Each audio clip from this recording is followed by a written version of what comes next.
సంస్థల ఎన్నికలు ఈ మాట వినగానే విజయవాడ రూరల్ ప్రజలంతా కూడా ఆశగా ప్రజాప్రతినిధుల వైపు ఎదురు చూస్తారు, అలాగే ప్రభుత్వం వైపు ఎదురు చూస్తారు. రీజన్ ఏంటంటే 3 దశాబ్దాలుగా విజయవాడ రూరల్ ప్రాంతం అతిపెద్దది.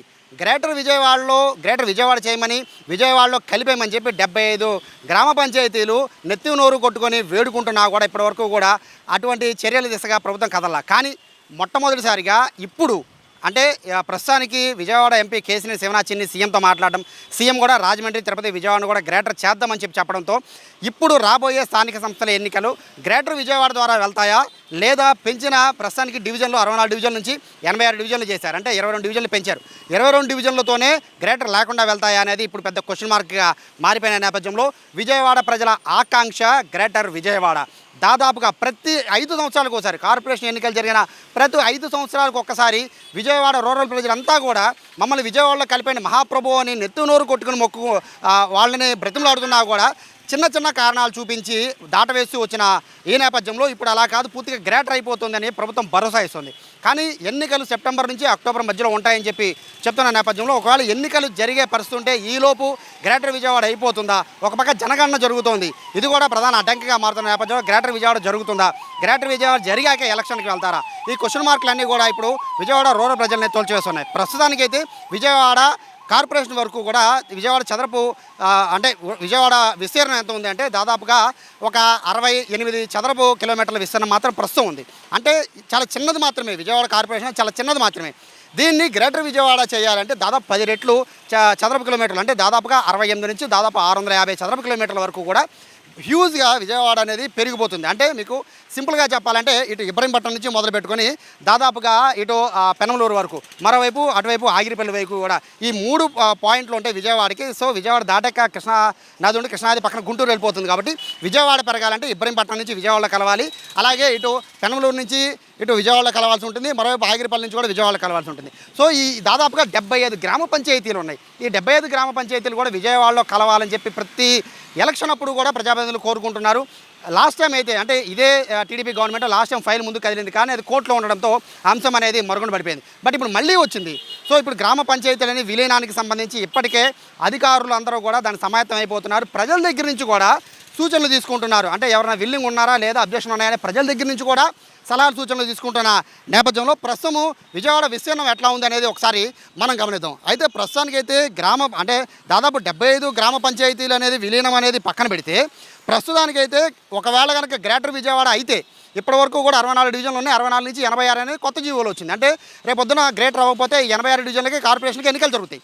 ఒకవేళ కనుక గ్రేటర్ విజయవాడ అయితే 120కి పైగా డివిజన్లు ఉంటాయి విజయవాడలో. అతిపెద్ద విజయవాడగా అవతరించబోతోంది. ఇందులో గన్నవరంలో దాదాపుగా 31 గ్రామాలు, మైలవరంలో 23 గ్రామాలు, పెనమలూరులో 20 గ్రామాలు, ఈ అన్ని గ్రామాలు కూడా విజయవాడలో విలీనం కాబోతున్నాయి. అయితే ప్రస్తుతానికైతే అంటే దాదాపుగా 120 డివిజన్లో ప్రతిపాదన అయితే ఉంది. కానీ 120 డివిజన్ల ప్రతిపాదన ఉండాలంటే దాదాపుగా 15 లక్షల పైగా జనాభా ఉండాలి. విజయవాడలో అయితే అంత జనాభా ఉంది, కానీ అది రూరల్లో ఎక్కువ మంది ఉండడంతో ఖచ్చితంగా కలిపేయాలని అయితే ప్రతిపాదన అనేది జరుగుతోంది. అయితే ఇప్పటి వరకు చూస్తే దాదాపుగా 62 నుంచి 63 చదరపు కిలోమీటర్ల విస్తీర్ణంతో విజయవాడ కార్పొరేషన్ ఉంటే ఇప్పుడు 661 చదరపు కిలోమీటర్గా మారిపోతుంది. ఇందులో చాలా కీలకమైనది అందరూ గమనించాల్సింది ఏంటి అంటే విలీనం అయితే కనుక విలీన గ్రామ పరిధిలో మనం ముఖ్యంగా గన్నవరంలోనే అత్యధికంగా 157 చదరపు కిలోమీటర్లు విజయవాడలో కలిసిపోతుంది. విజయవాడ రూరల్లో 122 కిలోమీటర్లు కలిసిపోతుంది. అలాగే ఇబ్రహీంపట్నంలో 77 చదరపు కిలోమీటర్లు, కంకిపాడులో 65 చదరపు కిలోమీటర్లు, పెనమలూరులో 64 చదరపు కిలోమీటర్లు, విజయవాడ రూరల్లో 62 చదరపు కిలోమీటర్లు, ఉంగుటూరు మండలంలో 22 చదరపు కిలోమీటర్లు, కొండూరులో 23 చదరపు కిలోమీటర్లు. అంటే దాదాపుగా మొత్తం మీద దాదాపుగా ఒక 550 నుంచి 600కు పైగా చదరపు కిలోమీటర్ల విస్తీర్ణం మొత్తం విజయవాడలో కలిసిపోతుంది. అతి పెద్ద విజయవాడగా అవతరిస్తుంది గ్రేటర్ విజయవాడ అయితే. కానీ జనగణన అనేది నడుస్తుంది దేశవ్యాప్తంగా. ఈ మూమెంట్లో బౌండరీస్ అనేవి కొలవడానికి లేదు. సో ఏ విధంగా చేయబోతున్నారు? నిజంగా నవంబర్లో ఎన్నికలు వస్తే, అక్టోబర్ నుంచి నవంబర్లో ఎన్నికలు వస్తే ఎలా ప్రభుత్వం ముందుకు వెళ్తుంది? ఇప్పటికే విజయవాడ సంబంధించిన ప్రజాప్రతినిధులు, విజయవాడ ఎంపీ కూడా స్పష్టంగా చెప్పారు గ్రేటర్ చేసి ఎన్నికలు వెళ్తామని చెప్తున్నారు. కానీ ఇప్పుడు పరిస్థితి ఏంటి? గ్రేటర్ విజయవాడ చేసి ఎన్నికలు వెళ్తారా, లేదా పెంచిన 22 డివిజన్లని అంటే 64 నుంచి 86 చేశారు కాబట్టి వాటితో ముందుకు వెళ్తారా? ఈ విషయాన్ని ఒకసారి మనము ప్రజాప్రతినిధులు అడిగి తెలుసుకుందాం. విజయవాడ ఎంపీ కేసినేని శివనాథ్ ఈ ఫైల్ని ముందుకు కదిపింది ఆయనే. విజయవాడ ఎంపీగా ఆయన విజయవాడని గ్రేటర్ చేయమని చెప్పి సీఎంకి ప్రతిపాదించింది కూడా ఆయన. కాబట్టి ఆయన ఏమనుకుంటున్నారు, రేపొద్దున ఎలక్షన్ వస్తే ఎలా వెళ్తారనేది ఆయన అడిగి తెలుసుకుందాం.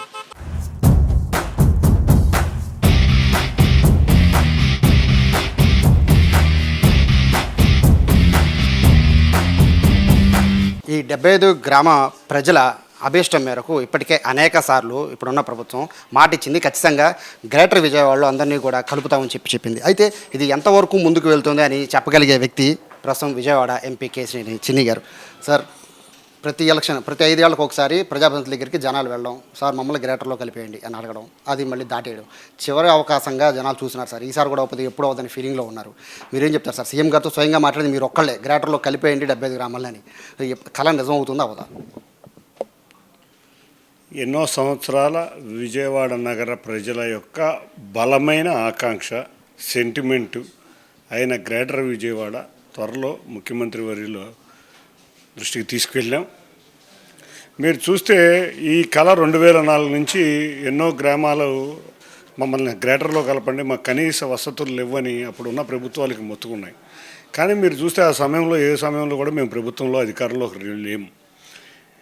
2014-19లో తెలుగుదేశం పార్టీ అధికారంలోకి రాగానే గ్రేటర్ కలుపుదాం అనుకున్నాక కొంతమంది వ్యక్తులు కోర్టుల్లోకి వెళ్ళి కేసులు వేయటం జరిగింది. ఈ కేసులు వేయటం వల్ల 2018-19 వరకు కూడా గ్రేటర్ సమస్య ఇబ్బందిగానే మారింది. 2018లో కోర్టు తీర్పులు కూడా వచ్చినాయి. అయిపోయినాక గత ప్రభుత్వం వైసీపీ ప్రభుత్వం వచ్చింది. చూస్తే గ్రేటర్ విజయవాడ కోరికను ముక్కలు చేసింది. చూస్తే రకరకాల మున్సిపాలిటీలను పెట్టి గ్రేటర్ విజయవాడ వాసులు అందరూ కూడా గ్రేటర్ విజయవాడలో ఉన్న వాళ్ళ ప్రజల కోరికల్ని చాలా చిన్న చూపుగా చూసి చాలా చిరాకు పద్ధతుల్లో ఆ రోజు కొన్ని మున్సిపాలిటీలను ఏర్పాటు చేయడం జరిగింది. మేము అధికారంలోకి వచ్చిన వెంటనే మళ్ళీ గ్రేటర్ విజయవాడ తీసుకువెళ్ళాలి అని చెప్పి ముఖ్యమంత్రి దృష్టికి తీసుకెళ్ళటం మనం చూస్తే ముఖ్యమంత్రి గారు వెంటనే స్పందించి నిజమే బలమైన కోరిక ఉంది ఈ ప్రాంత ప్రజలు, తప్పకుండా తిరుగుతాం, దానికి మొదలు పెట్టాల్సిన ప్రాసెస్ మొదలు పెట్టమని అధికారులను ఆదేశించారు. అధికారులను ఆదేశించిన 2 రోజులకే 75 గ్రామాలు యునానిమస్గా రెజల్యూషన్ పాస్ చేసి, చరిత్రలో ఎక్కడా లేని విధంగా 75 గ్రామాలు యునానిమస్గా రెజల్యూషన్ పాస్ చేసి అధికారుల దృష్టికి రెజల్యూషన్స్ పంపించడం జరిగింది. ఉన్న ప్రజాప్రతినిధులు అందరం కూడా ముక్త కంఠంతో మాకు గ్రేటర్ కావాలి అని అందరం కూడా అధికారులకి విన్నవించుకోవడం జరిగింది. మొన్న కూడా చూసాం, ఆ రాష్ట్ర మంత్రి అర్బన్ హౌసింగ్ మంత్రి అయిన నారాయణ గారు మన ఆటోనగర్లో రోడ్లు శంకుస్థాపనకు వచ్చి త్వరలో మీ అందరి కోరిక అయిన గ్రేటర్ పట్టాలెక్కబోతుంది అని వారు చెప్పడం జరిగింది. అంటే ఇవన్నీ కూడా ప్రభుత్వం తరపు నుంచి జరిగే పనులే. ఇంటరప్షన్ కాకుండా సార్, త్వరలో అనే మాట సార్ 30 ఏళ్ళు బట్టి వింటున్నాను సార్, త్వరలో అనే మాట. బట్ ఏంటంటే హోప్ ఏంటంటే ఏఎంపీ చొరవ తీసుకోవాలా, మీరు ముందుకు వచ్చారు కాబట్టి మిమ్మల్ని అడుగుతోంది. రేపు స్థానిక సంస్థల ఎన్నికలు వస్తున్నాయి అక్టోబర్ నవంబర్లో అనేది బాగా ప్రచారం జరుగుతుంది సార్. ఫస్ట్ పెట్టేది పంచాయతీలు. ఒకవేళ పంచాయతీ ఎలక్షన్లు పెడితే సర్పంచ్గా గెలిచిన వాళ్ళు రేపు పొద్దున్న గ్రేటర్ అయ్యాక మేము సర్పంచ్లు వదులుకోమని కోర్టుకి ఎక్కితే మళ్ళీ కథ మొదటికి వస్తుంది కదా అనేది అందరు డౌట్ సార్. ఒక్క విషయం గుర్తుంచుకోండి, ఎన్ని విధాలు గ్రేటర్ రావాలనేది వాళ్ళ ప్రభుత్వ అధికారులు అందరూ కూడా దాని మీద వర్క్ చేస్తున్నారు, ఏ విధంగా వస్తే గ్రేటర్ రావాలని. కానీ మన దురదృష్టవశాత్తు సెన్సస్ జరుగుతుంది, వాళ్ళ దేశం మొత్తం మీద సెన్సస్ జరుగుతుంది. ఈ సెన్సస్ జరిగేటప్పుడు మార్చి వరకు కూడా బైఫర్కేషన్స్ కానీ ఇటువంటివన్నీ కూడా చాలా ఇబ్బందికరమైన పరిస్థితులు. సెంట్రల్ గవర్నమెంట్ కూడా ఒక ఆర్డర్ కూడా వచ్చింది, ఏమనంటే రాష్ట్ర ప్రభుత్వానికి గ్రేటర్ జరిగేది సెన్సస్ పూర్తయ్యే వరకు బౌండరీ బైఫర్కేషన్ చేయొద్దనేది ఇవాళ కేంద్ర ప్రభుత్వం ఆదేశించింది. ఆదేశించిన మీద ఇవాళ మేము దాన్ని మార్చి వరకు కూడా మేము గ్రేటర్ ఫైల్ కదపలేని పరిస్థితిలో ఉంది. కాబట్టి మేమందరం కూడా దాన్ని ముఖ్యమంత్రి వర్యుల దగ్గర మొన్న ఎమ్మెల్యేలు ఎంపీలు మీటింగ్లో ముక్త కంఠంతో గ్రేటర్ చేయాలి సార్ అంటే ఏ విధంగా చేయాలో, ఏ విధంగా దీని విధి విధానాలు అని చెప్పి అధికారులకి ఆల్రెడీ ఆయన చెప్పడం జరిగింది. త్వరలో దాని మీద విధి విధానాలు ఏ విధంగా ఉండబోతున్నాయి అంటే పంచాయతీ ఎలక్షన్ ఆపాలా, లేకపోతే పంచాయతీలు ఆల్రెడీ రెజల్యూషన్ ఇచ్చారు కాబట్టి ఆ ఎలక్షన్ ఆపాలా, లేకపోతే ఎలక్షన్ ఏమైనా పోస్ట్పోన్ చేయొచ్చా, ఇవన్నీ కూడా పరిశీలిస్తున్నారు. ఆల్రెడీ ప్రాసెస్ స్టార్ట్ అయిపోయింది. ప్రాసెస్ అయితే ఇప్పుడు గ్రేటర్ అవ్వాలంటే ఒక రోజులో అయ్యే పని కాదు. కాబట్టి సెన్సస్ పూర్తయ్యే లోపల ప్రాసెస్ ముగించి సెన్సస్ పూర్తి అవ్వగానే గ్రేటర్ విజయవాడ వస్తుందనే పూర్తి నమ్మకంతో నేనైతే ఉన్నాను సార్. అంటే కన్ఫ్యూజన్ లేకుండా స్ట్రైట్గా ఒకటే క్వశ్చన్ సార్, గ్రేటర్తో ఎలక్షన్కి వెళ్తున్నారా లేకపోతే పెరిగిన 64 డివిజన్ నుంచి 86 డివిజన్ల ప్రతిపాదనతో ముందుకు వెళ్తున్నారు ఎలక్షన్కి? ఈ యొక్క క్లారిటీ ఇస్తే జనాలు కాస్త వాళ్ళు కూడా చల్లబడే అవకాశం ఉంటుంది. తప్పకుండా ప్రజాప్రతినిధులు అందరం కూడా గ్రేటర్తో విజయవాడ వెళ్ళాలనే కోరుకుంటున్నాం. అధికారుల దగ్గర సమస్య ఉంది. అధికారులతో ప్రతినిత్యం మీటింగులు జరుగుతున్నాయి. ఈ మీటింగుల్లో మేము కూడా ఒకటే అడుగుతున్నాం, గ్రేటర్తో పాటే ఎలక్షన్కి వెళ్ళాలని. చూద్దాం, మా ప్రజల అభిప్రాయం, మా ప్రజల యొక్క మనోభావాలు తప్పకుండా గౌరవించే ప్రభుత్వం ఇవాళ అధికారంలో ఉంది. గౌరవించే ముఖ్యమంత్రి గారు అధికారంలో ఉన్నారు, గౌరవించే ఉప ముఖ్యమంత్రి గారు అధికారంలో ఉన్నారు. కాబట్టి తప్పకుండా గ్రేటర్తోనే ఎలక్షన్కి వెళ్తామని ఆశిస్తున్నాను. ఫైనల్ క్వశ్చన్, మీరు మాత్రమే చెప్పగలిగే ఆన్సర్ ఇది. ముగ్గురు ఎమ్మెల్యేలు, ఎందుకంటే మనకున్నది ఇక్కడ పెనమలూరు, గన్నవరం, అలాగే మైలవరం, ఈ ముగ్గురు ఎమ్మెల్యేలకి సంబంధించి వాళ్ళ బోర్డర్లోనే మనకు కలవాల్సింది గ్రేటర్కి. సో అందుట్లో ఒక ఎమ్మెల్యే మాత్రమే పాజిటివ్గా ఉన్నారు, మిగతా ఇద్దరు కూడా అంత సుముఖంగా లేరు. ఎందుకంటే అధికారం అనేది దాదాపుగా విలీనమైపోతే ఆ గ్రామాలన్నీ కోల్పోయే అవకాశం ఉంటుంది. అలాగే అధికారానికి సంబంధించి అంటే ఏదైనా పర్మిషన్లు కావాలన్నా కూడా కార్పొరేషన్ దాకా కావాల్సి ఉంటుంది. కాబట్టి మోకాలు అడ్డుతున్నారు ఒక ఇద్దరు ఎమ్మెల్యేలు. ఒక ఎమ్మెల్యే మాత్రం పాజిటివ్గా ఉన్నారనే వార్త కూడా పెడుతుంది. ఎవరో ఎమ్మెల్యే ఒకళ్ళే పాజిటివ్గా ఉందని మీ ఐడియా? గన్నవరం ఎమ్మెల్యే అని అంటున్నారు. ముందుగా దీన్ని ప్రతిపాదించింది వసంతకృష్ణ ప్రసాద్, మైలవరం ఎమ్మెల్యే.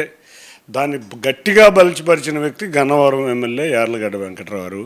మొన్న కూడా ప్రసాద్ గారు, బోడే ప్రసాద్ గారు గ్రేటర్లో కలపడానికి నాకు ఎటువంటి అభ్యంతరం లేదు అని సభావేదికగా గట్టిగా చెప్పారు. ముగ్గురు ఎమ్మెల్యేలు కూడా దీన్ని సమ్మతిస్తున్నారు. ఇటువంటిది ఏదో వార్తల్లో ప్రచారమే కానీ అందరూ కూడా వాళ్ళ ముక్తఖండంతో మా గ్రామాల్లో ఇన్ఫ్రా రావాలన్నా, మా గ్రామాలకు రోడ్లు కావాలన్నా, డ్రైనేజ్ రావాలన్నా, మంచినీటి సౌకర్యం కావాలన్నా గ్రేటర్లో కలిపితేనే వస్తుందని ఒకే మాట మీద నిలబడుతున్నాం.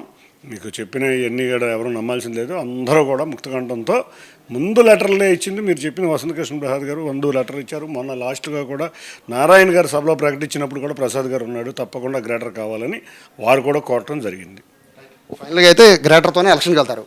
సో ఇది కేసుని చిన్ని క్లారిటీ ఇస్తున్నారు. ఎందుకంటే ఆయనే గ్రేటర్కి ప్రతిపాదన తీసుకొచ్చింది, ఆగిపోయిన గ్రేటర్ని మళ్ళీ ముందు తీసుకొచ్చింది కూడా ఎంపీ గారే. కాబట్టి చాలా కాన్ఫిడెంట్గా చెప్తున్నారు, గ్రేటర్ అయ్యాకే ఎలక్షన్కి వెళ్ళాలని మా అందరి మనసులో ఉంది, ముఖ్యమంత్రి గారు కూడా అదే చెప్పామని చెప్తున్నారు. సో ప్రజలైతే కన్ఫ్యూజన్కి గురి కావాల్సిన పని లేదు, గ్రేటర్తోనే విజయవాడకి వెళ్ళే ఛాన్సెస్ ఎక్కువ ఉన్నాయనేది ప్రజాప్రతినిధుల మాటల్లో తెలుస్తోంది. కెమెరా పర్సన్ వినయ్తో సాయి, సుమన్ టీవీ, విజయవాడ నుంచి.